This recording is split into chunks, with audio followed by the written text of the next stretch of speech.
Thanks for tuning in to the Light of Conscience, where the knowing that exists, where thoughts do not, leads the way. It would be such a wonderful blessing and honor if you find benefit from this podcast to share it. Share it with a friend, let others know that you've benefited. Leaving a rating and writing a review on iTunes or whatever app you're listening from also helps others find it. We would love to see you in the Light of Conscience community as well. That is a free Facebook group, and the people there are all way showers, all here to show the world that it is a-okay to live as you are, because quite frankly, you guys are awesome. So join us there, and I hope to see you soon.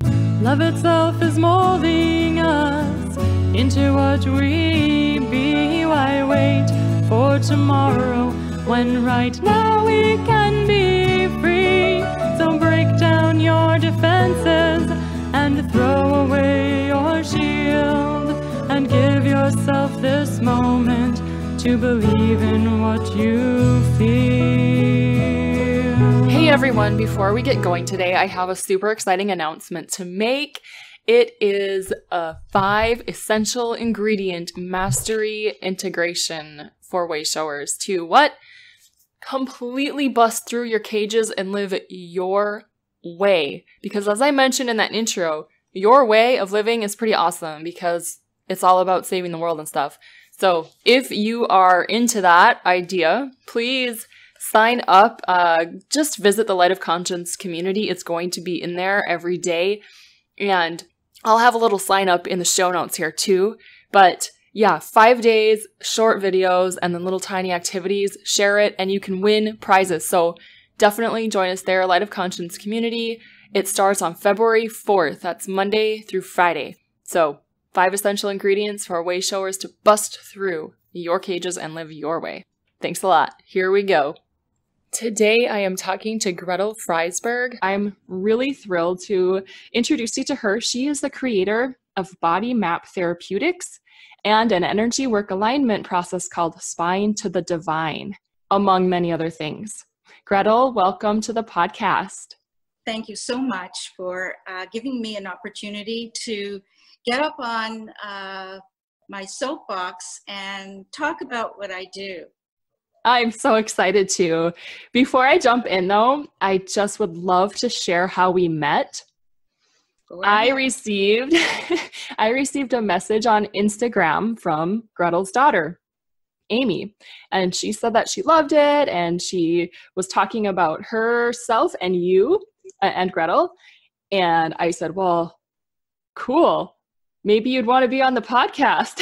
And that's how we connected. So that's here we are. Yes. So I wanted to start by reading a poem that I wrote. I was touched by energy. About 20 years ago, I had my first energy experience. And I've come to realize a lot of people have been touched by this experience. And it's not necessarily just something that happens when people spend 20 years in meditation or go off and live in an ashram or become monks or priests. It's an availability to everybody, and it's happening more and more. And so I wanted to read this poem of how it affected me. It's called Be Touched by Energy. It's the hand that strikes the bell. It's the wave that breaks the shell. It's the wind that lifts the kite. It's the fear that asks for light. So that you may stand alone, let the sculptor break the stone. Without shame, without blame, dance your life, sing your name. So it did feel like something was refashioning me. And the first experience I had was at a time in my life where I decided to change direction. I had been a teacher. My generation is the baby boomer, and we did all the things we were supposed to do. Get the right education, get a job as a woman, get married, have children. My parents had values of survival. They had come out of the Holocaust, and they were hard workers, and there wasn't a lot of play but love, but strictness and control. And at this time in my life, when I was teaching, I came across some writing, and I was teaching Joseph Campbell, The Hero's Journey. And these were a group of teenagers in high school. And here I was thinking to myself, how can I be teaching the hero's journey? I haven't really done my hero's journey. So coincidentally at that time, I heard a talk by someone who was doing network chiropractic, and I went and experienced my first spinal wave, and I realized, wait a minute, there's something happening in my body that's different. And the second time I went, I had a vision and an experience of absolute love, which I call the Divine Mother energy. And I introduced this in my body mapping.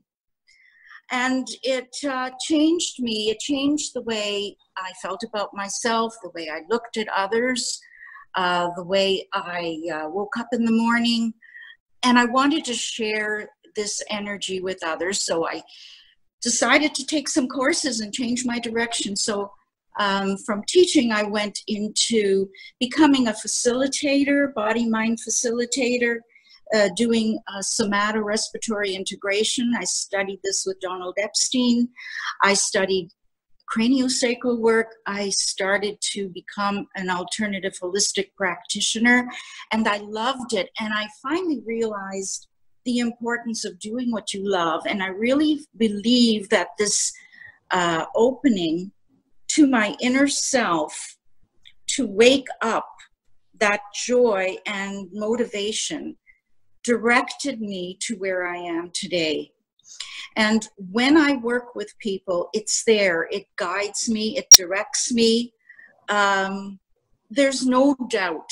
There's no, wait a minute, maybe if I do this, or there's no rational thinking. And, you know, we were taught to put a high price on our intellect, and our intellect is not so bad.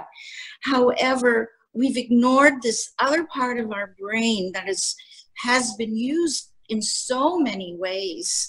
And I decided, okay, how can I create a workshop and a structure to see the way our right brain and our left brain work together in an intuitive way to wake up this channel that we can resource, you know, this transmission that I got 20 years ago, that I've lived with on a day-to-day basis, have a relationship with. And anytime I wander away from it, it taps me on the shoulder. It points things out. It generates a vibration. It says, wait a minute, you're not consulting with this part of yourself. You're not consulting with this heart energy. You're losing it. You're folding up. You're closing down. You're shutting down. And you know, there was many times in my life, as well as I realized other people's lives, where they shut down. And the shutdown can happen so quickly that all of a sudden they're in a spiral of ill health. And we're like those little mollusks in the shell. We just curl up. And then on the physical level, so many things can go wrong. So I realized that this energy vibrates and starts softening the shell. And it's like nipping disease in the bud. If we could only understand that disease is a shutdown of our life force. So when I started doing these body maps, I put a form in front of me and I said, what do I need to see? And I had colors in front of me. And suddenly I went for the pink marker, and it drew a straight line down the middle of the form, and that was the vertical channel. And I felt that energy, and I said, oh, this is cool. And then my heart suddenly opened, and I realized that pink energy was what Divine Mother was, what was universal collective love, that kind of love that accepts, that doesn't judge. And if we could resource that kind of energy to work with injured parts of ourselves or suppressed parts of ourselves. And I realized that if we work with our minds and reconnect, our minds are still in that wiring of protection. Because let's face it, that is usually where we're comfortable at. We're really not going higher or ascending to that part of our brain that offers a lot of stop and think activity. It's more like react and do that we're used to. So our faucets, our fear faucets, are always turned on. And when I get a client and that client is on the table, what I can do is simply turn off the fear faucet and offer the other part of that person's brain, which is the transmission of this softening, healing, comforting resonance. And it actually, what we call energetic clearing is, as you can see it in terms of energy, because energy and matter are interchangeable, and we don't all have to be Einsteins to understand it. It's a really simple thing, especially for an energy worker.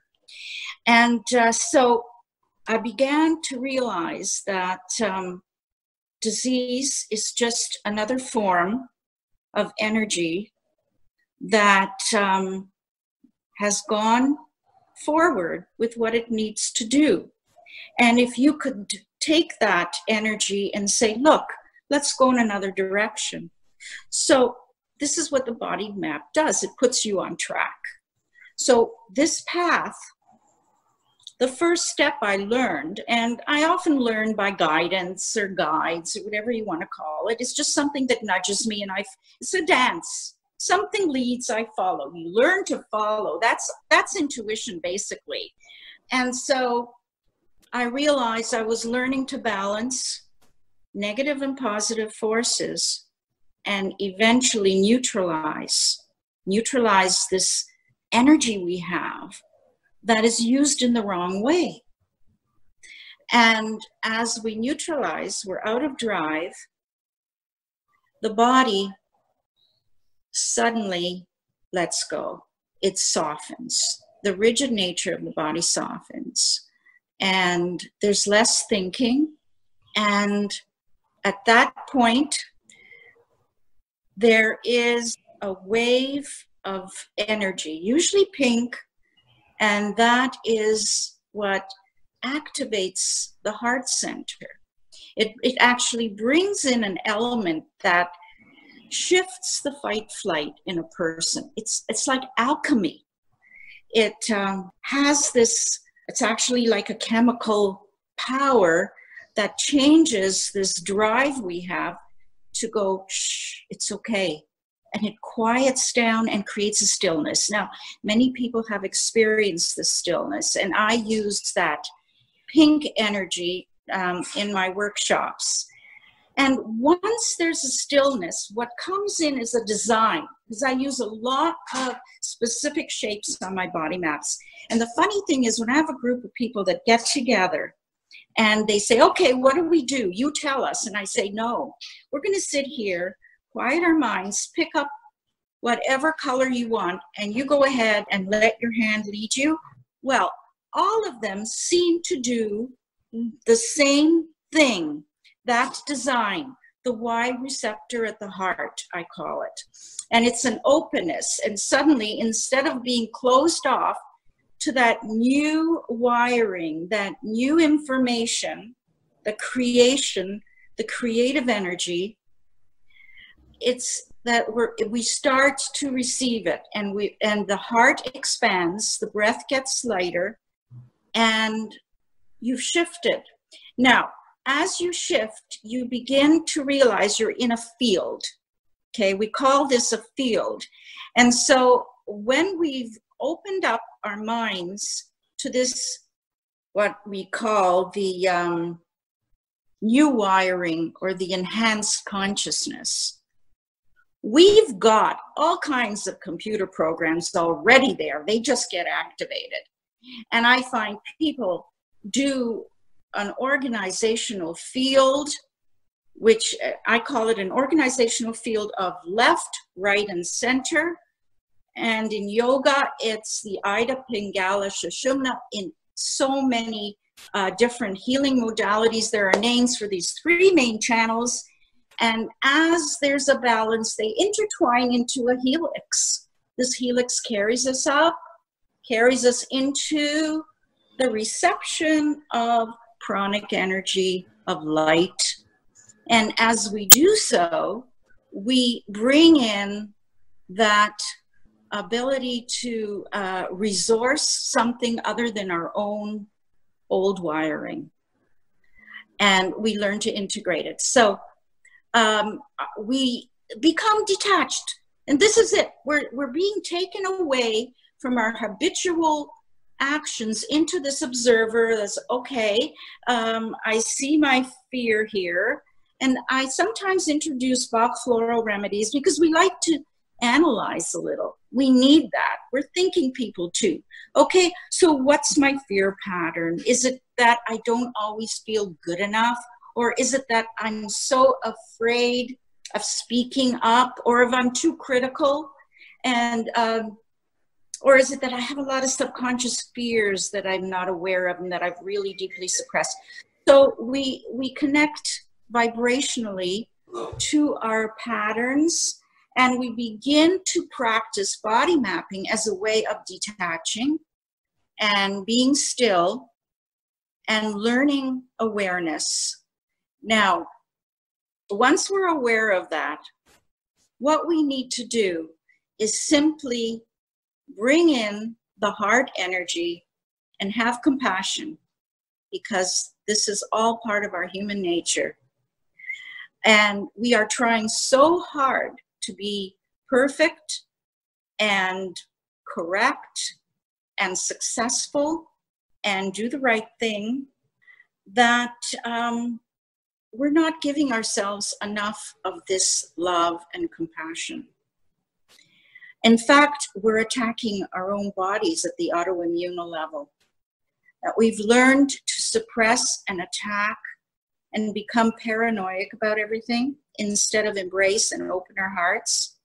And if I can just introduce heart consciousness to people, aside from the healing work that I do, and have that make a difference, and have them slow down and realize what they've laid on themselves, what demands they've put on themselves, or what habits they've done to hurt themselves. If I could just do that, I'd be happy. I'd be happy. Grettal, that was so amazing. You answered, number one, all of my questions. Oh, really? But that being said, there's always more digging and other things that we can look at too. And I want to ask you if you've ever considered starting your own podcast. Well, I've just started doing a blog. Awesome. You know, I come from a generation that didn't have computers as a subject in school. I studied Latin, okay? So really, this technology is always something I'm learning, and my daughter's always introducing me to. But, you know, I love having people directly there in the physical, and my workshops are just awesome. I love them. And I love people sharing their body maps and getting so excited about working with that energy field. Yeah. Seeing all the designs that are inside of them and bringing heart into them. It's so cool. You actually, so Grettal sent me a number of body maps that you've done. That's right. And I have to say my favorite one that you sent was the one of the cat. Just blissing out. The cat was blissing out on top of this body map. It was so cute. It was like, is there catnip in that? No, I have to say, honestly, we did not use catnip, because healing energy or prana is a drug in itself. It is the best drug you can get into. I so agree with you. That is awesome. Also wanted to go all the way back to the beginning when you were reading your poem. When you read that poem, it was very, like I could really feel it tangibly And it was just absolutely gorgeous, beautiful. Thank you. I felt so, I guess, perfectly aligned with it in that I've experienced that before and do experience it. And I totally experienced it while you were reading as well. So thank you for sharing that. It was absolutely wonderful. My pleasure. Yeah. So actually, I do have one question. You had mentioned that in your notes to me that you've looked at disease from both sides. Do you mean you've looked at it from an energetic perspective and you've looked at it as an experience in yourself or at other people? Like, how does that work? Well, I think we all have dealt with disease as a physical model, through the physical model. And when one of my major times where I was very sick was when I experienced burnout as a teacher, and I started to have chronic bladder infections and skin rashes and extreme fatigue where I couldn't move. And I went the circuit of the medical system and used antibiotics and creams, and it really it was temporarily successful, and then it would repeat itself. It was an ongoing pattern. And so disease in the physical, I studied it as a curing mechanism where energy, and I look at it energetically, and I call myself a medical intuitive because I can connect to words on a page that describe the disease vibrationally.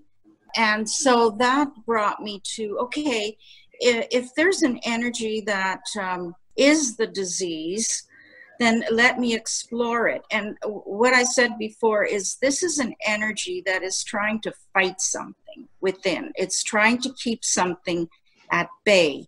And as a result, the body is wearing down because of histamines, inflammation, compression. There is a part of us that's fragmented from perhaps a physical injury, a part of us that holds an experience such as a trauma that's walled off and alienated from the rest of our consciousness. And it keeps firing and triggering because everything in us wants attention, wants to come back. That's my theory. And so if it is not recognized as part of your whole, then what your brain will do is see it as foreign and fight it.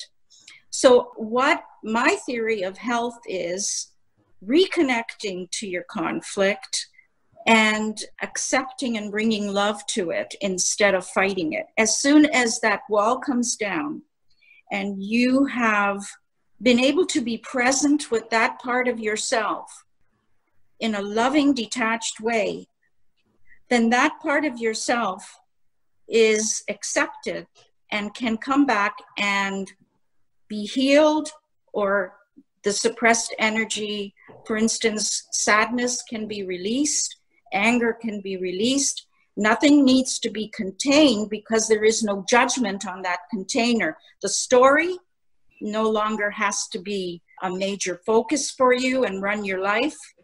If it's a story of trauma, it can be completed and renewed as a fresh perspective of hope.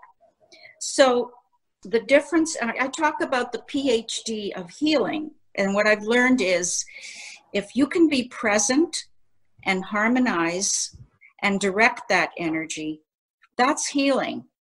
Disease is what you're doing with an energy that you are fighting, that you really don't understand, that you've judged as an enemy, or that you've forgotten that is part of you. That's the whole idea.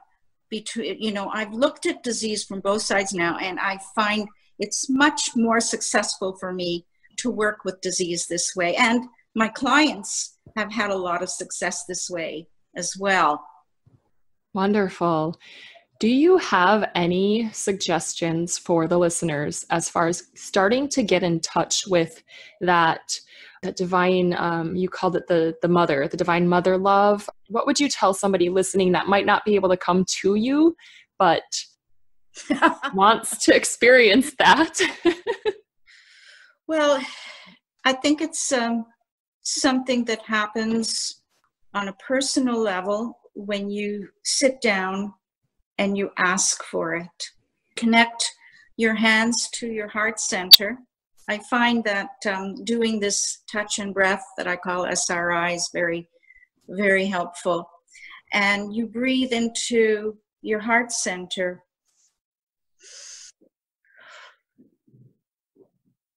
And then you breathe into your solar plexus, palm over palm.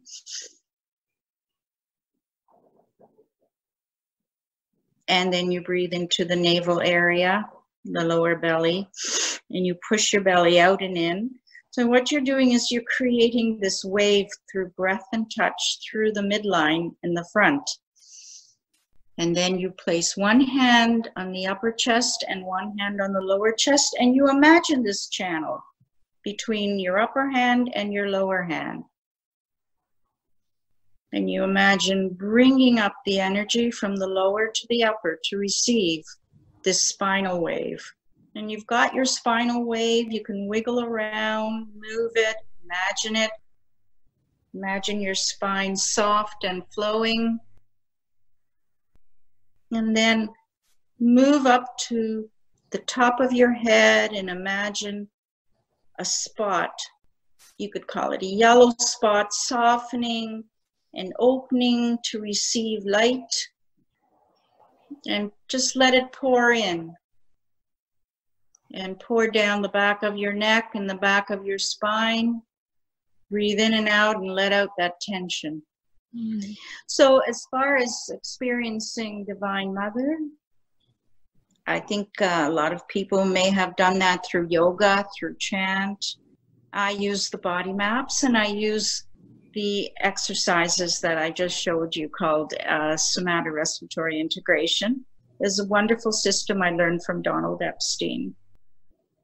It really was. I could feel that it was almost like, I don't even know how to say. I definitely have the experience and I know what I'm talking about. Exactly. You know, sometimes you just can't find the words. You have to experience it. But absolutely, we try our best. But we do.